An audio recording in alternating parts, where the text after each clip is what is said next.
Welcome to the deep dive. Today, we're plunging into a concept that sounds pretty simple on the surface, living in the present moment. Mhm. But the text we're looking at today suggests it's actually key to, well, profound transformation. And we're going to explore the ways our minds, often subtly, kind of fight against it. That's right. And this text, it doesn't treat this like some abstract idea. It really comes at it through a sort of conversational style, challenging our basic assumptions about, time, who we think we are, and what happiness even is. Okay, let's unpack this then. Our mission here is to pull out the core insights, really try to understand why we resist the now, and maybe discover how we can actually tap into that power, that freedom, that presence offers us day to day. So the core idea, the ultimate truth presented, is that time. Well, time is ultimately an illusion. Which is kind of wild because obviously our whole lives are run by time, right? Schedules, deadlines, thinking about the past, planning. Exactly. And the author stresses, just intellectually agreeing, oh yeah, time's an illusion. That doesn't really do anything. True freedom from time, as it's described, means living with this vibrant presence, Yeah. actually feeling the joy of being, like in your cells, moment to moment. And the text anticipates that question like, okay, but what about my bills next month? What about getting older? Right. And it clarifies those things aren't the real problem. Aging, the body dissolving, that's not it. The core delusion is loss of the now. That's what turns a neutral situation into, well, suffering. So, being free from time isn't about ignoring reality or pretending we won't die. It's about being free from the psychological grip, needing the past for your identity or needing the future for your fulfillment. That's described as a massive inner shift. It really is. And, for a very few people, maybe it happens suddenly, like total surrender and intense suffering. But Mhm. for most of us, the text says it takes effort. It's a journey. Okay, so let's talk about that journey. It's not usually one big jump, is it? It's more like shifting back and forth. Exactly. Between that time-bound mind and the dimension of presence, especially after you get those first little glimpses of timelessness, And the first step, the really key one. just becoming aware. Aware of how rarely your attention is actually in the now. The text calls this a great success, just knowing you're not present. Huh. So the awareness itself is a form of presence. It is. Even if it only lasts a second or two initially, that's the start. And then you build on that, Yeah. choosing the present more often, noticing when you drift. Right. Noticing you've lost the now and consciously coming back. Staying present for longer stretches, measured by clock time. So before you're really established in presence, you're kind of bouncing between consciousness, which is presence. And unconsciousness, which the text defines as being identified with your mind, with your thoughts and emotions, losing it, losing it, coming back, over and over. Until hopefully presence becomes the main place you live from. That's the goal, Mm. which is really different from how the text describes most people's state. Well, it suggests most people aren't alternating between being present and being lost in thought. They're just alternating between different levels of being lost in thought, different levels of unconsciousness. Like shifting between deep sleep and dreaming, but while awake. Kinda, yeah. The text calls them ordinary unconsciousness and deep unconsciousness. Ordinary unconsciousness Okay. sounds, well, just like normal life for many. Pretty much, yeah. It's that state where you're just identified with the constant stream of thoughts, emotions, reactions, desires, dislikes. The egoic mind is running the show, basically. Mm-hmm. And you're not really aware of that deeper sense of being underneath it all. It's not always intense pain, more like a low hum of unease, discontent, boredom, maybe nervousness. The text calls it background static. Like you don't even hear the fridge humming until it stops and suddenly there's peace. Exactly that. And the text connects this to how we unconsciously reach for things. Alcohol, drugs, food, work, TV, shopping. Not just for fun, but trying to numb that basic unease. Turning enjoyable things into compulsions just for a bit of temporary relief. Right. Short-lived relief from that static. Okay, and then there's deep unconsciousness. That's basically ordinary unconsciousness, but amplified. Way more intense. It's the obvious acute suffering that hits when things feel like they're going seriously wrong. Like when the ego feels really threatened or there's a major loss or challenge. Exactly. And this is often when that concept of the pain body gets activated, Yeah. and you become totally identified with that old emotional pain. Right. And the text makes some really strong claims here, like it says physical violence would actually be impossible without deep unconsciousness. It happens easily when you get those collective negative energy fields, like in mobs or even whole nations sometimes. So those difficult moments, the challenges in life, they actually show you where you're at consciousness-wise. They're the best indicator, Mm. according to the source. If you're already unconscious, a challenge tends to just pull you deeper in. But if you're consciously present, that same challenge can make you more intensely conscious. So you have a choice. Let it wake you up or let it pull you down further. Right. Turn the ordinary dream into a nightmare, basically.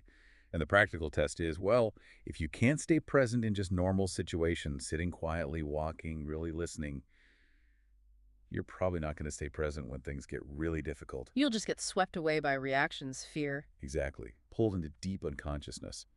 These challenges are your tests. How you handle them shows your state, much more than, say, how long you can sit in meditation. Which really highlights the need to build that presence power in the everyday moments first. Absolutely. Bring consciousness into the small stuff, the mundane. Doing that builds this energy field, a high vibrational frequency, as the text puts it, And in that field, negativity just can't survive. like darkness in the presence of light. Mm. Unconsciousness, negativity, conflict, even violence, they dissolve. And when you start trying to do that, just watching your thoughts and feelings, you might be surprised. Yeah, you might be shocked at how much of that background static is there. How rarely you feel truly, deeply at ease inside. Mentally, lots of resistance, judging things, feeling discontent, always projecting away from now. And emotionally, that undercurrent of unease, tension, boredom, nervousness, it's just the mind in its habitual resistance mode, as the text calls it. There's that striking story in the source about Carl Jung talking to a Native American chief. Oh, right. The chief observed the white people he met, their tense faces, staring eyes, cruel demeanor. He said they seemed always seeking something, always uneasy and restless. His conclusion was, we think they're mad. It's a powerful outside view. And the text connects this deep unease historically, too, like Jesus asking the disciples why they were so anxious, or the Buddha teaching that suffering comes from craving, from wanting things to be different. But it sees this unease as particularly intense in modern civilization, tied directly to resisting, now, losing touch with being, calling it the foundation of our dehumanized industrial civilization. Even Freud saw it, right? In Civilization and its Discontents. He recognized the widespread unhappiness, but the source argues he didn't see the root cause in losing the now or the way out. And the conclusion drawn is pretty stark. This collective dysfunction has created this incredibly unhappy, violent world that's now threatening all life. It's like our inner pollution manifesting externally. Yeah, individuals not taking responsibility for their inner space projected outwards onto the planet. Okay, so the big question then, how do we actually do it? How do we get free from this ordinary unconsciousness, this static? The main method offered is make it conscious. Start really watching all the ways that unease, discontent, tension show up in you. Through jutting, resisting what is, denying the now. The idea is anything unconscious starts to dissolve when you shine the light of awareness on it. But it's hard to spot at first because it feels so normal. Totally. So the practical advice is make it a habit to check in with yourself. Ask yourself regularly, am I at ease right now? Or what's actually going on inside me at this moment? Really turn your attention inwards. What are the thoughts, the feelings, any physical tension? And when you detect that low-level hum of unease, that static, then look deeper. How am I avoiding or resisting or denying life, denying the character? Now, in this moment, it gets easier to see with practice, that power of self-observation. Let's get into some concrete examples the source uses, like resenting what you're doing. Yeah, classic one. Your job, maybe? Or some chore? Or maybe holding on to unspoken resentment towards someone? And the text asks you to really feel the energy of that. It's harmful, right? Contaminates you, affects others. Feel that unwillingness inside. And notice the thoughts it creates. Uh-huh. What does the emotion actually feel like in your body? Is that an energy you choose? You even feel like you have a choice. And here's the tough part the source points out. Whether you're justified in feeling that way, it doesn't actually matter. Right. Maybe you are being treated unfairly. Maybe the task is boring. The point is, you are resisting what is. You're fighting reality in that moment. And the result is always the same. You make the present moment an enemy. You create inner conflict, unhappiness. And that unhappiness pollutes you. It pollutes others. It adds to the collective negativity. The text directly links this inner pollution to the outer pollution of the planet. So, okay, you notice this resistance, this negativity. What are the options then? 3 choices, according to the source. 1, Just stop doing the thing you're resisting. 2, if it involves someone else, speak up. Express yourself fully. Or 3, drop the negativity your mind created about the situation. Just let it go. And seeing how useless that negativity is, Mm. that's key to dropping it. Yeah, realizing it serves no real purpose except to strengthen that false sense of self, the ego. It's never the best way to handle things. It just keeps you stuck, blocks change. And it spreads, right? That negativity is contagious. Like a disease, the text says. Unless others are highly conscious, kind of immune, it can easily trigger their own negativity. Which puts the responsibility squarely back on us. Your inner space is your responsibility. Exactly. As within, so without. Clean up the inner pollution, you stop contributing to the outer mess. So, okay, how do you just drop negativity? It sounds simple, but The analogies used are helpful. How do you drop a hot coal? you just let go. Instantly. Or how do you drop heavy, useless luggage you're carrying? You realize you don't want the burden anymore. Exactly. You recognize you don't want to suffer, you don't want to carry it, and you let it go. Now, this is different from deep pain, the pain body. Right. Big loss that needs acceptance plus sustained presence, transmutation.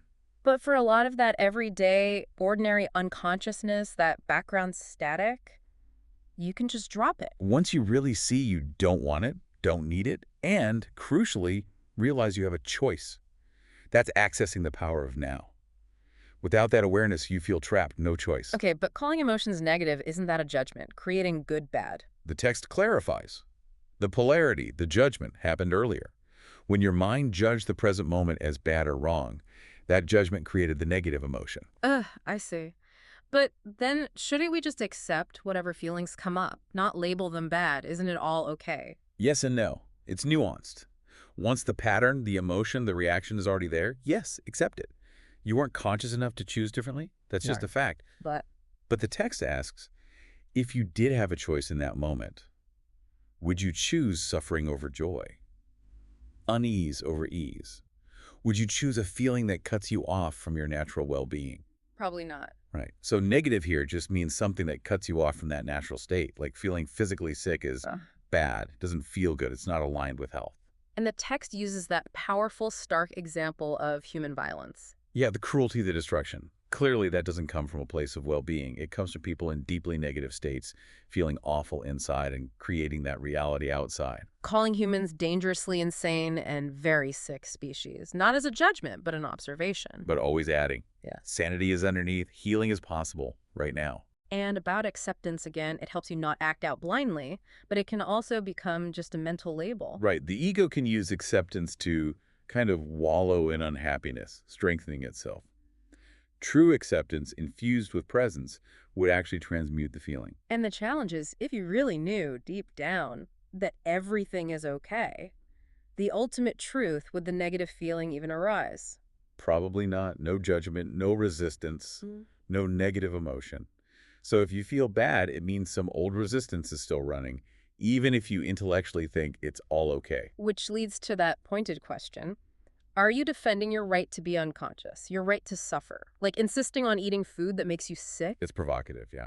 Okay, let's look at more everyday examples under that banner. Wherever you are, be there. Totally. Complaining is a big one. Vocal or mental. About anything, situations, people, the weather, it's always non-acceptance. And it carries that negative charge, makes you feel like a victim. Versus speaking out from a place of power. So the options if you're complaining are take action to change it, speak up, leave the situation. Or accept it. Totally. Anything else is just. Madness. Internal resistance. Another one, resisting your here and now, always wanting to be somewhere else. This place, this moment isn't good enough. Yeah, check in honestly. Do you do that? Yeah. If your here and now feels unbearable, makes you unhappy, the text says you have those 3 choices again, and you need to choose now. Take responsibility, no excuses, no negativity. Remove yourself, change it, or accept it totally. And if you choose action, leaving, or changing, try to drop the negativity first if you can. Action from insight works better than action from negativity. But sometimes action, even if it's a mistake, is better than being stuck. Often, yes. You learn from mistakes. Being stuck teaches nothing. And if fear holds you back, acknowledge it, watch it, be fully present with the fear. That disconnects it from your thinking. Don't let fear hijack your mind. Use the now. Fear can't stand up to presence. And if you truly cannot leave or change the situation, Then accept it. Totally. Drop all inner resistance. That's surrender.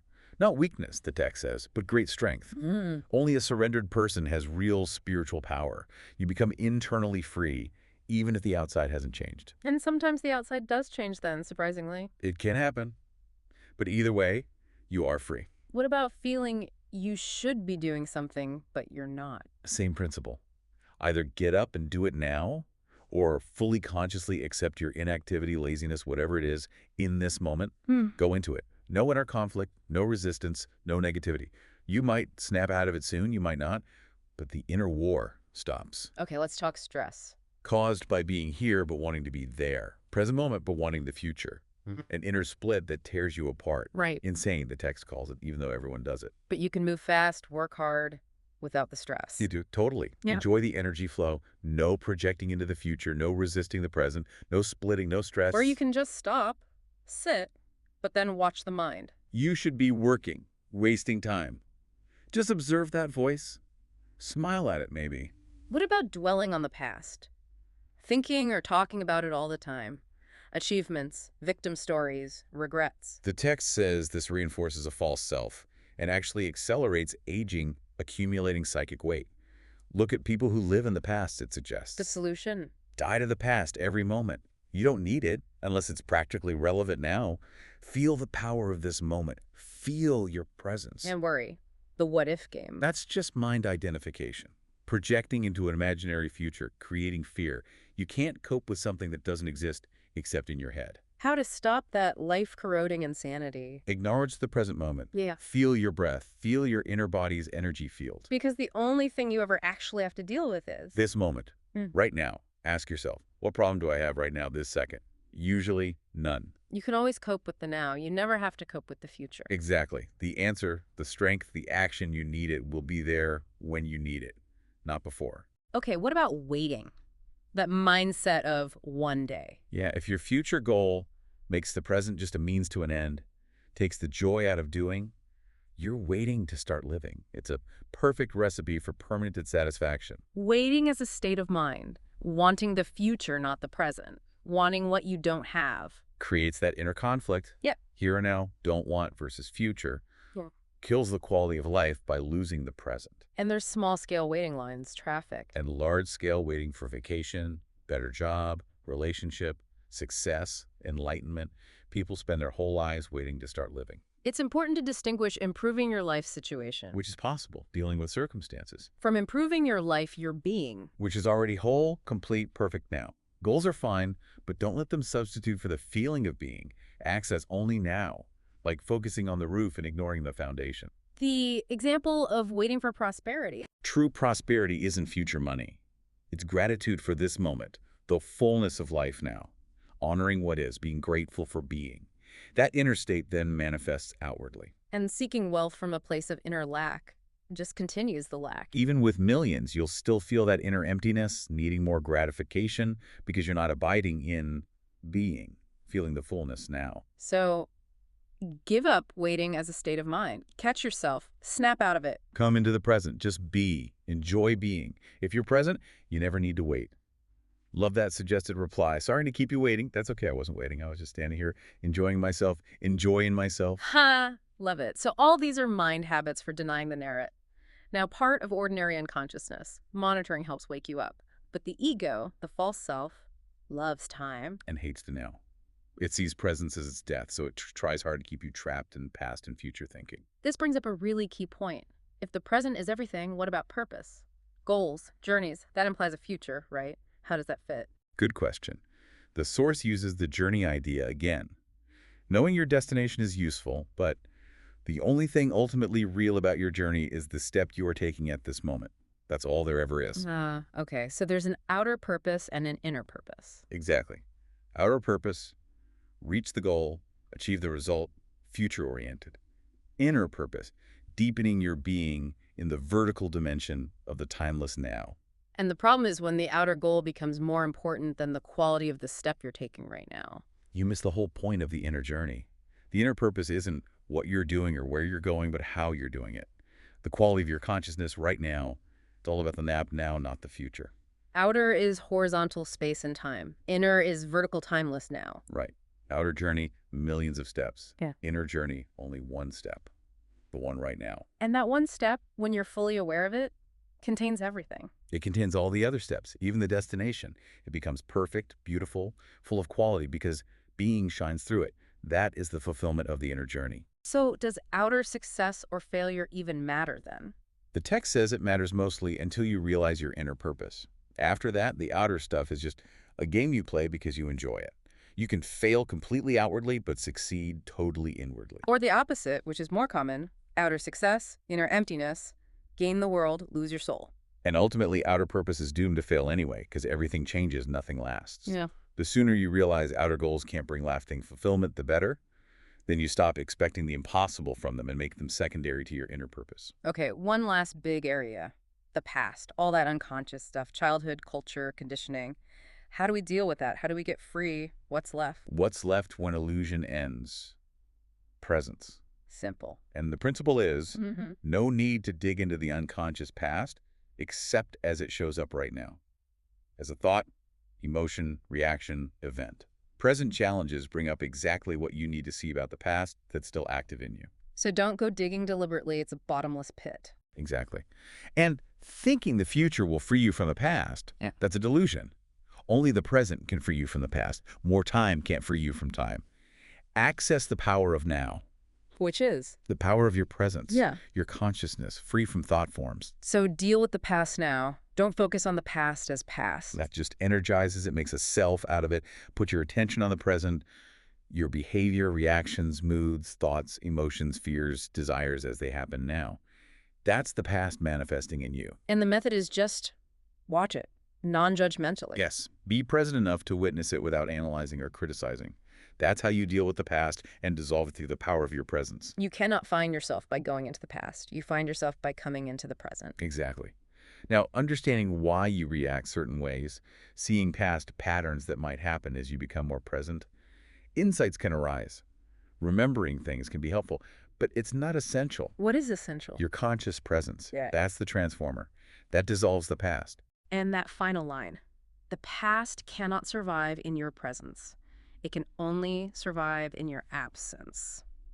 Wow.